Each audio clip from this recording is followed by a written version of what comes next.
India gate ছিল imperial war graves কমিশনের কাজের অংশ, যেটি ব্রিটিশ শাসনামলে 1917 সালের ডিসেম্বরে প্রথম বিশ্বযুদ্ধে নিহত সৈন্যদের যুদ্ধের কবর এবং স্মৃতিসৌধ নির্মাণের জন্য অস্তিত্ব লাভ করে। অল ইন্ডিয়া ওয়ার মেমোরিয়াল নামে পরিচিত গেটের ভিত্তিপ্রস্তরটি 10 ফেব্রুয়ারি 1921 তারিখে 1630 কন্ট পরিদর্শনকারী ডিউক দ্বারা imperial Indian army imperial service troops এর অফিসার এবং পুরুষদের অংশগ্রহণে একটি অনুষ্ঠানে স্থাপিত হয়েছিল। কমান্ডার ইন চিফ এবং চেমসফোর্ড ভাইসরয়।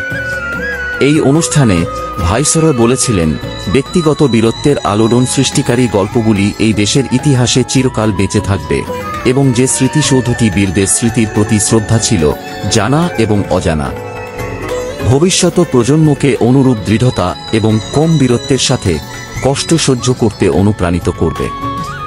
ডিউক রাজার একটি বার্তাও পরে শোনান, যেখানে বলা হয়েছিল, এই স্থানে ভারতের রাজধানীর কেন্দ্রীয় ভিস্তায় একটি স্মৃতি খিলান পথ থাকবে, যা ভবিষ্যৎ প্রজন্মের চিন্তাধারায় রাখার জন্য ডিজাইন করা হয়েছে।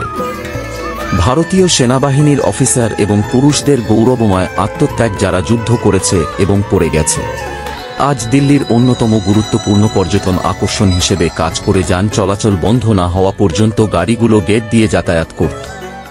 প্রজাতন্ত্র দিবসের প্যারেড রাষ্ট্রপতি ভবন থেকে শুরু হয় এবং ইন্ডিয়া গেটের চারপাশে চলে যায়। ইন্ডিয়া গেট প্রায়ই সুশীল সমাজের বিক্ষোভের একটি স্থান, যার মধ্যে 2012 সালে নির্ভয়া ধর্ষণ মামলা এবং 2017 সালে উন্নাও ধর্ষণ মামলার প্রতিক্রিয়ায় বিক্ষোভ সহ, এবং এর অংশ হিসাবে 2011 দুর্নীতি বিরোধী আন্দোলন।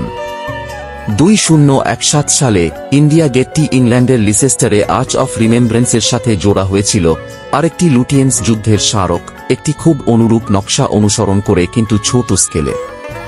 একটি অনুষ্ঠানে যুক্তরাজ্যে ভারতের হাইকমিশনার লিসেস্টারের খিলানে পুষ্পস্তবক অর্পণ করেন এবং ভারতে ব্রিটিশ হাইকমিশনার ইন্ডিয়া গেটে একটি পুষ্পস্তবক অর্পণ করেন। স্মারক গেটটি স্যার এডউইন লুটিয়েন্স দ্বারা ডিজাইন করা হয়েছিল, যিনি শুধুমাত্র নয়াদিল্লির প্রধান স্থপতি ছিলেন না, বরং ইম্পেরিয়াল ওয়ার গ্রেভস কমিশনের সদস্য এবং যুদ্ধের কবর এবং স্মৃতিসৌধের ইউরোপের অন্যতম প্রধান ডিজাইনার ছিলেন। তিনি 1919 সালে লন্ডনের অত্যন্ত সম্মানিত সেনোটাফ সহ ইউরোপে 6টি যুদ্ধ স্মারক ডিজাইন করেছিলেন, প্রথম বিশ্বযুদ্ধের পরে নির্মিত প্রথম জাতীয় যুদ্ধ স্মারক, যার জন্য তিনি ব্রিটিশ প্রধানমন্ত্রী ডেভিড লয়েড জর্জ দ্বারা কমিশন লাভ করেছিলেন।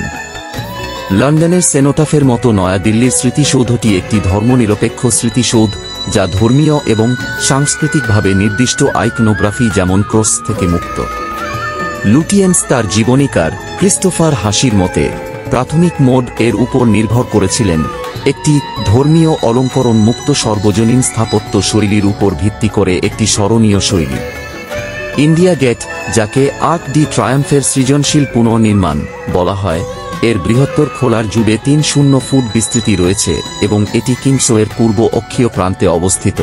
বর্তমান কর্তব্য পথ, কেন্দ্রীয় ভিস্তা এবং প্রধান আনুষ্ঠানিকতা। নয়াদিল্লিতে মিছিলের পথ। 4.2 মিটার লম্বা ইন্ডিয়া গেটটি লাল ভরতপুর পাথরের একটি নিচু ভিত্তির উপর দাঁড়িয়ে আছে এবং পর্যায়ক্রমে একটি বিশাল কার্নিস ছাঁচে সানবার্স্ট মোটিফ সহ একটি ফ্রিজের উপরে উঠে গেছে। শীর্ষে অগভীর গম্বুজযুক্ত বাটিটি বার্ষিকীতে জ্বলন্ত তেলে পূর্ণ করার উদ্দেশ্যে ছিল, তবে এটি খুব কমই করা হয়। মেমোরিয়াল গেট ষড়ভুজ কমপ্লেক্স, যার ব্যাস প্রায় 6.25 মিটার, আচ্ছাদিত। ইন্ডিয়া গেটের কাঠামো আয়তাকার, 4টি মুখের প্রত্যেকটিতে একটি বড় খিলান পথ রয়েছে, তবে দীর্ঘ দিকের খিলানগুলি আরও বড় এবং উচ্চতর। সংক্ষিপ্ত দিকের খিলানগুলি নিচে দরজা দিয়ে অবরুদ্ধ, কিন্তু উপরের দিকে খোলে। প্রযুক্তিগতভাবে 4টি খিলান ভবনটিকে একটি টেট্রাপিলন করে তোলে। সংক্ষিপ্ত দিকের খিলানের অবরুদ্ধ নিচের উপরে পাথরে একটি বড় অলঙ্কার রয়েছে। বিল্ডিংয়ের চারপাশে ছাঁচ নির্মাণগুলি সেই স্তরে চলে যেখান থেকে খিলানের আকার উভয়ই উঠে আসে এবং খিলানের মূল পাথরগুলি সামান্য প্রসারিত হয়। সংক্ষিপ্ত দিকের খিলানগুলির কিস্টোনগুলির শীর্ষগুলি উচ্চতর দীর্ঘ দিকের খিলানের ভিত্তি স্তরে ছাঁচ নির্মাণের নিচে স্পর্শ করে। খিলানগুলির ছাদ এবং নিচের অংশগুলি ভালো ব্যবধানযুক্ত কভার দিয়ে সজ্জিত। 1 জানুয়ারি 2022-এ প্রধানমন্ত্রী নরেন্দ্র মোদী ঘোষণা করেছিলেন যে ইন্ডিয়া গেটে ছাউনিতে সুভাষচন্দ্র বসুর একটি মূর্তি স্থাপন করা হবে।